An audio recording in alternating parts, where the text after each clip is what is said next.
Hello students, ये कक्षा 4 की हिंदी व्याकरण की बुक है जिसका नाम है व्याकरण शिल्प हिंदी व्याकरण एवं रचना।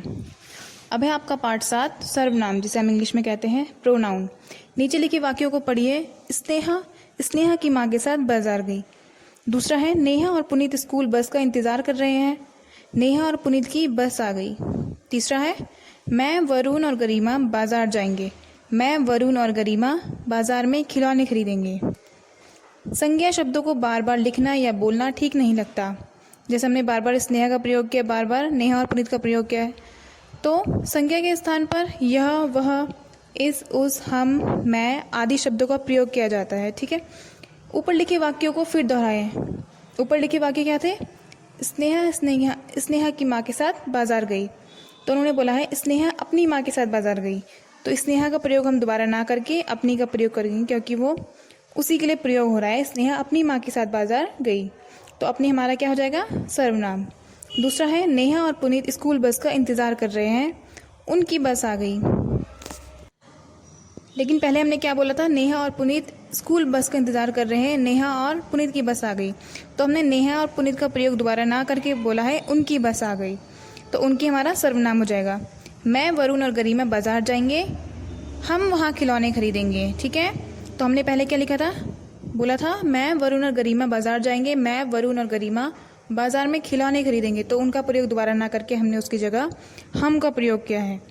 तो अपनी, उनकी, हम, ये हमारे सर्वनाम कहलाएंगे। संज्ञा की जगह पर प्रयोग किए जाने वाले शब्दों को सर्वनाम कहते हैं। जो संज्ञा की जगह प्रयोग किए जाते हैं उनको हम सर्वनाम कहते हैं।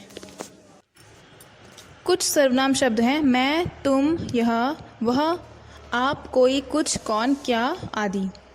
अपने लिए मैं, हम, मेरी, मेरा, मेरी आदि शब्दों का प्रयोग करते हैं।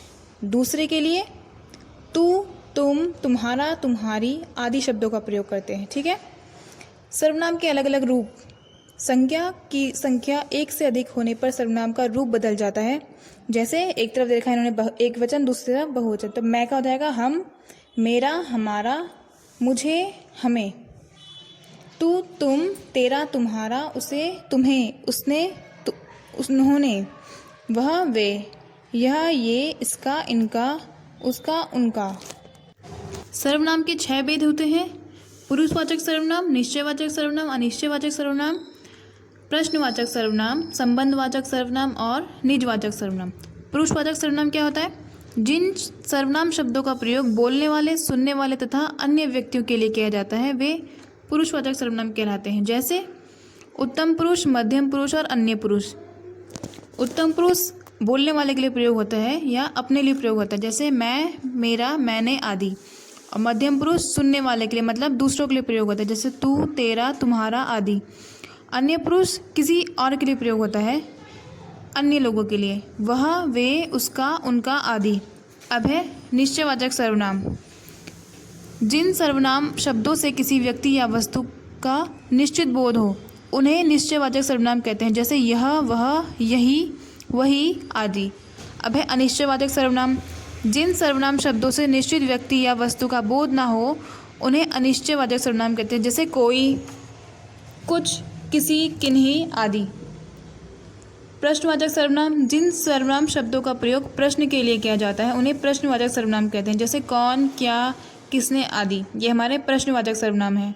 अब है संबंधवाचक सर्वनाम।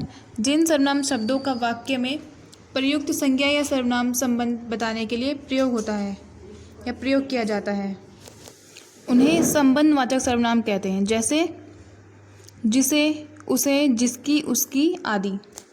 अब है निजवाचक सर्वनाम। जिन सर्वनाम शब्दों का प्रयोग व्यक्ति अपने लिए करता है उन्हें निजवाचक सर्वनाम कहते हैं, जैसे स्वयं, खुद, अपने आप आदि। तो ये था आपका पाठ 7 सर्वनाम। ये खत्म होता है। Thank you.